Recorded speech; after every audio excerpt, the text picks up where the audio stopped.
everyone, welcome to Movement and Me, an initiative that is designed for budding artists across the world who wish to pursue their career in art.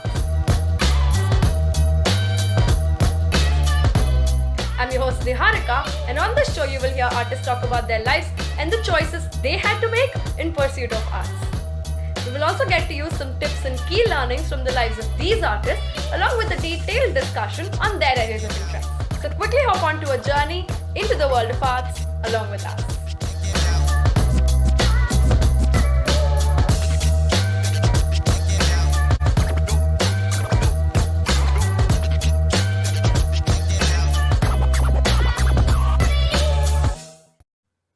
Today's guest is Miss Manjima Chatterjee.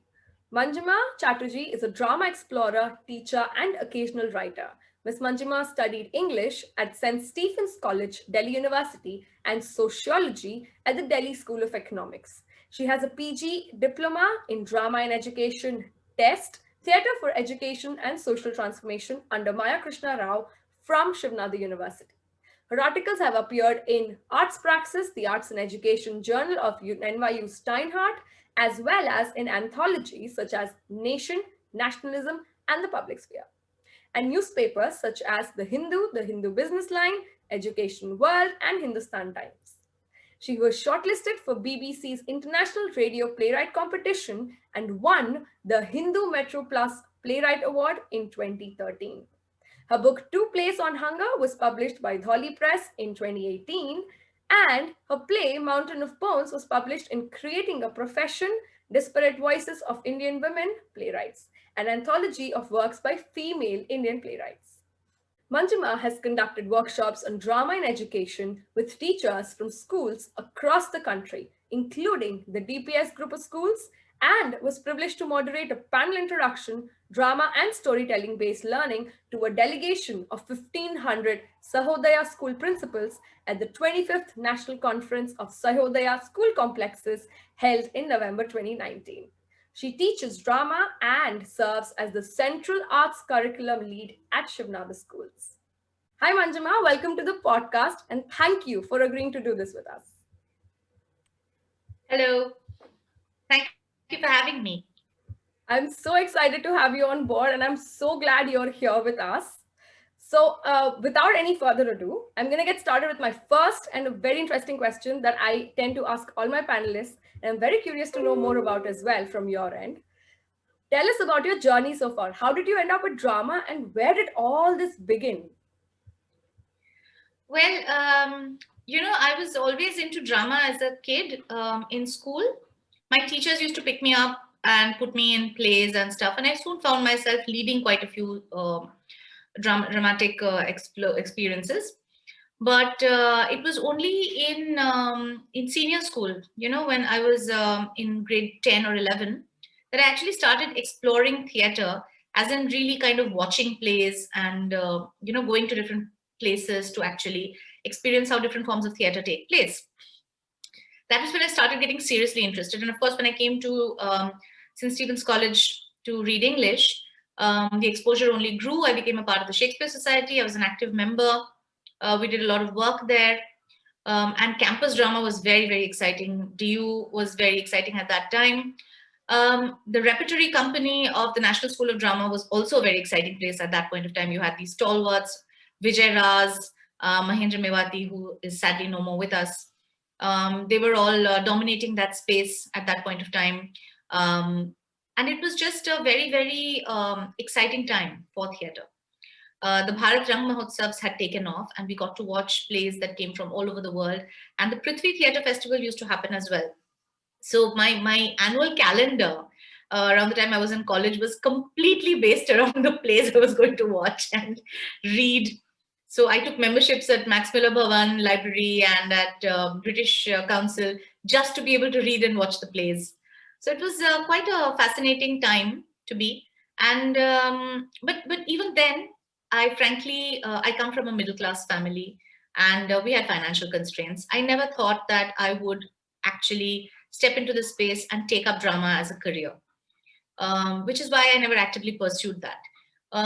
So I looked at teaching, I looked at editing, various things. But drama continued to be a consistent part of my life. I went to teach at a school called Valley School after college in Bangalore. And there I actually actively engaged with drama in education, because that school was very open to alternate forms of learning.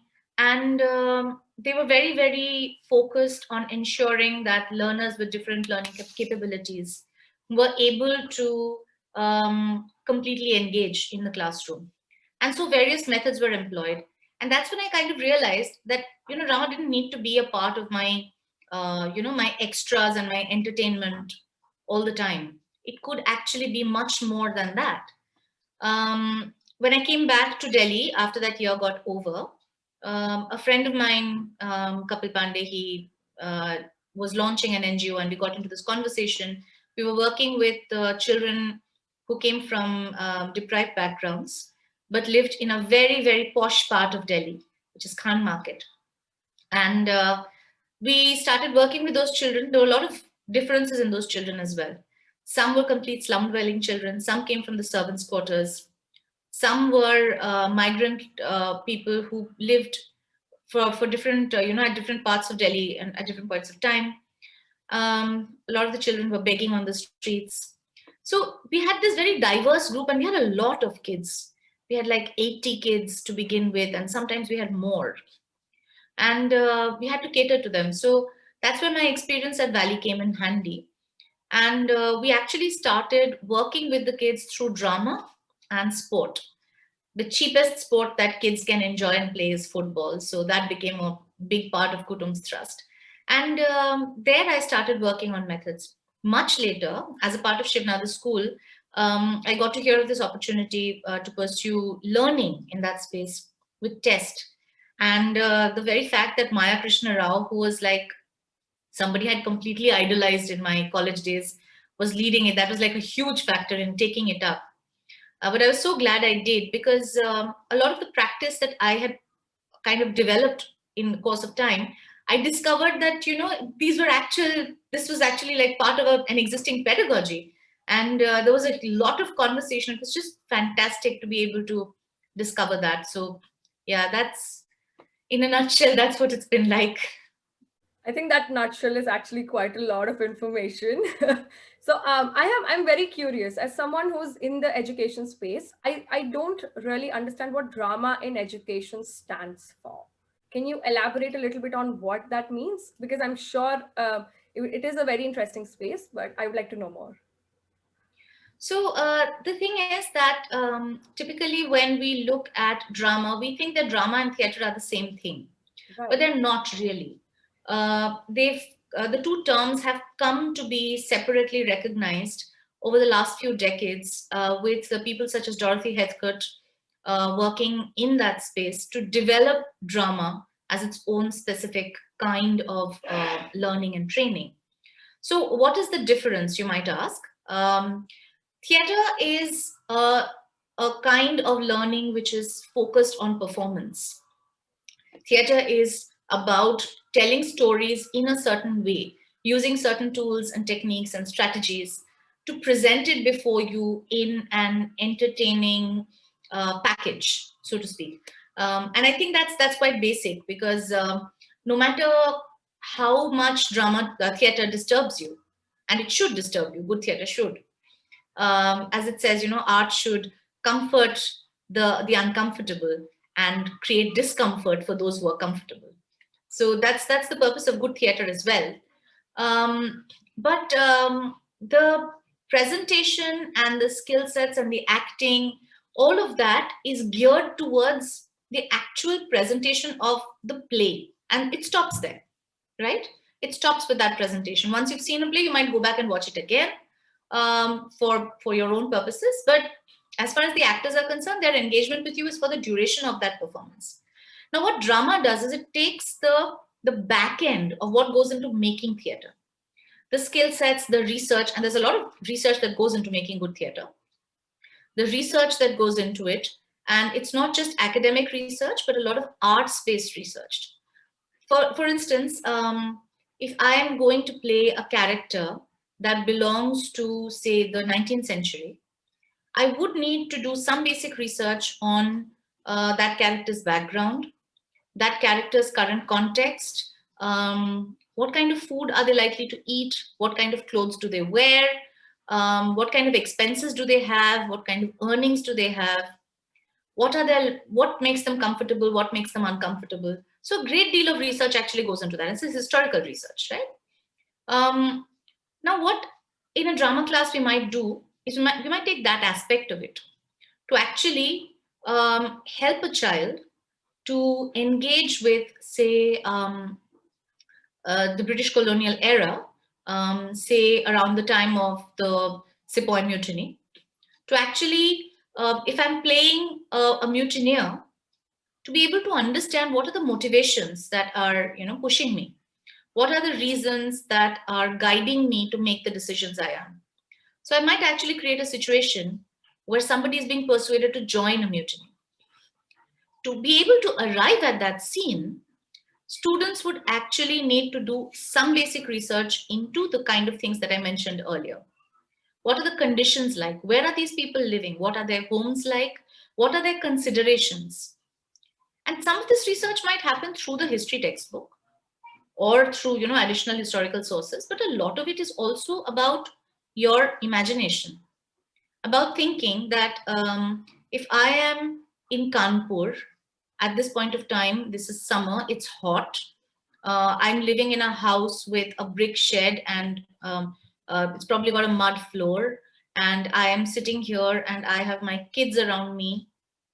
I'm maybe 24 years old, which means that if I'm a male 24 years old, I probably have kids by now. Even that is like very difficult to imagine, for a child of this era. So they have to get into those conversations to actually understand that a 24-year-old in 1857 has very different considerations and very different things to think about compared to a 24-year-old in the modern era. So to even get into that space, what does this do? This actually builds empathy. It builds the ability to be actually able to look at other perspectives in a very closed way.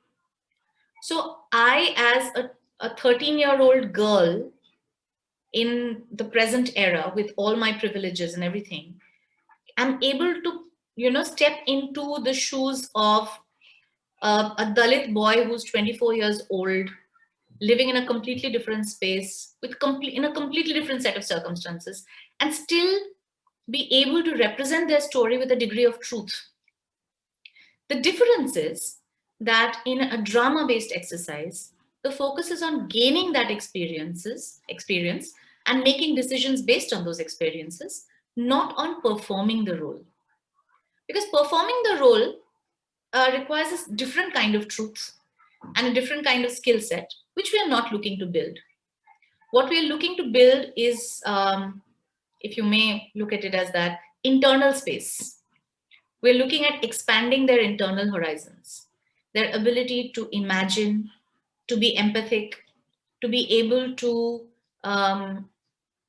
weigh their options when they're making decisions.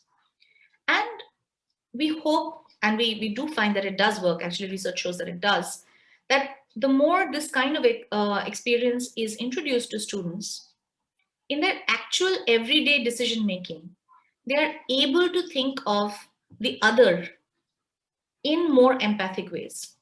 Look at the world we live in right now. We're so deeply divided. We're constantly looking at people to hate.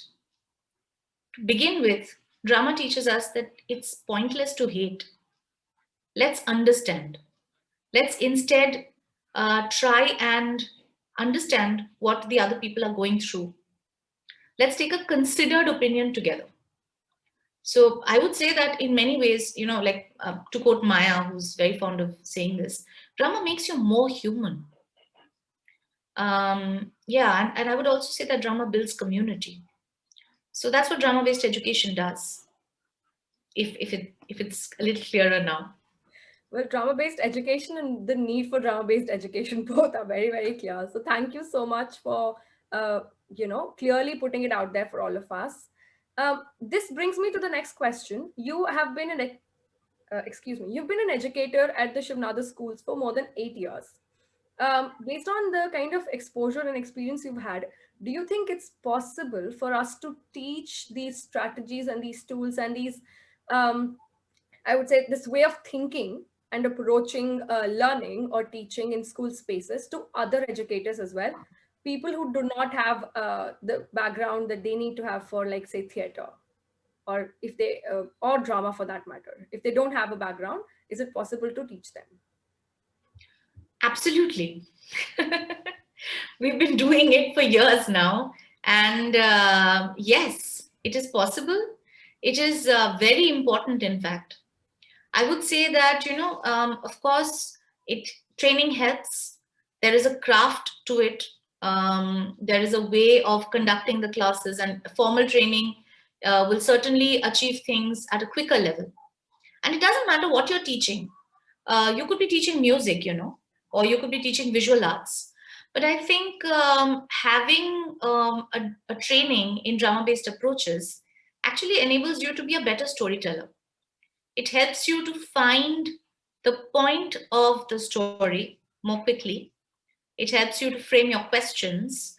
It helps you to decide um, your pathways when you're working with students. Um, like I said, formal training is the best option. But if that is not available as an option, then I think regular workshops, regular smaller bite sized trainings, conversations are the need of the hour, definitely. You could be teaching history, you could be teaching science. Essentially, teachers are storytellers, right? And it's important that the tools and techniques are given to them, because building empathy, building questioning are the need of the hour, irrespective of whether you're teaching mathematics or dance, you know. So yeah, I would say it is um, required, it's possible, and we've been doing it. So I can tell you that it can be done, and it is being done, and it should be done. Thank you so much. I'm probably going to ask anybody who's interested in learning the tools and techniques to get in touch with Manjima. Do send me an email at natrimandalam@gmail.com, or drop in a message in the comment box right below the YouTube channel, and we'll get in touch with you and find a way to let Manjima conduct these workshops. And I'm sure, based on the kind of work that she's done, she would be more than willing to help. On that note, I have a question which is more current, and something that I would like for you to answer. And I think people are having these questions and doubts as well. During these COVID times, especially when everybody's been stuck in the house and everybody's been working remotely, the need for connection and socializing and to constantly be in touch with each other has become a very necessary activity or an action which is being performed. It's not like it's not the same anymore. Initially you would step out of the house and it would just be like a response because you're meeting someone. Now it feels more like you have to take the initiative to step out of your comfort zone, ring somebody up, or ask them to come onto a Zoom call. So I have noticed in my teaching as well that drama comes in very handy in such cases, because it encourages you to push your imagination out and think beyond what's in your immediate surroundings. Can you talk a little bit about the role and the scope of drama, particularly in the times such as these, because we don't know how long this is going to last? Well, the thing is that one thing that is that's important to understand is that in the case of drama, it is first and foremost a live art form. It's not an art form that lends itself very well to um, gaps across physical spaces, and to being recorded, because a lot of what we achieve in drama we achieve through an energy transaction. There are things you understand when you are face to face with me and we make eye contact, which I could not explain to you in maybe 20 words, right? So it's that's a very important thing to understand first and foremost. Having said that, I do know of a lot of drama work that has been happening, and we ourselves have been doing a lot of drama work in our school space and also otherwise. Um, what are some ways in which drama can help ease things out and to build connections? We have we've actually been engaging in sessions that help students to reimagine the space they live in, reconnect with family members who are part of that same kind of they're meeting each other every day and going through the same routine. So how to kind of look at different ways of engaging with your family. We've actually looked at family storytelling. We've looked at choosing ideas across and bringing them together. We've looked at transforming the space that you're living in with the help of some cloths and a little bit of nature materials. We've looked at imagining yourself in a completely different space, like on a spaceship, maybe. And for the duration of the class, that's what you're doing. We've had very, very interesting things, small activities. Of course, one activity that I think everyone has been doing, and I mean, we're all sick of it now, although it's great fun, is the idea of actually engaging with things in your house. So, you bring something that, from the kitchen, or you get a comb that's black in color, so that sort of thing. Those games are a lot of fun because then you kind of go around, once again, engaging with your space, exploring space, finding things that you didn't expect to find. So the idea is that you use your imagination to transform what what is the ordinary and the everyday and the routine, and turn it into something which is special, and so build appreciation, so build hope, so build imagination. It's a lovely way to actually remind yourself that you're always more than your circumstances.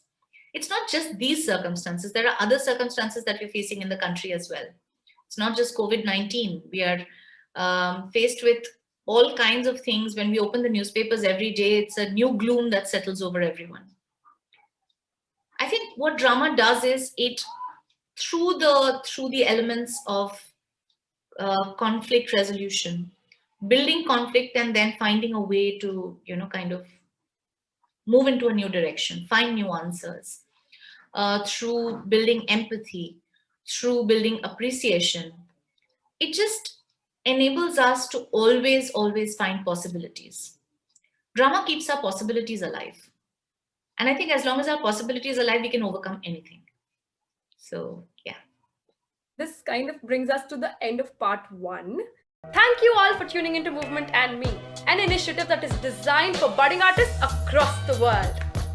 To continue receiving notifications on our latest episode, please subscribe to our YouTube channel Natya Mandalam or look us up on Apple Podcasts or Spotify for more information.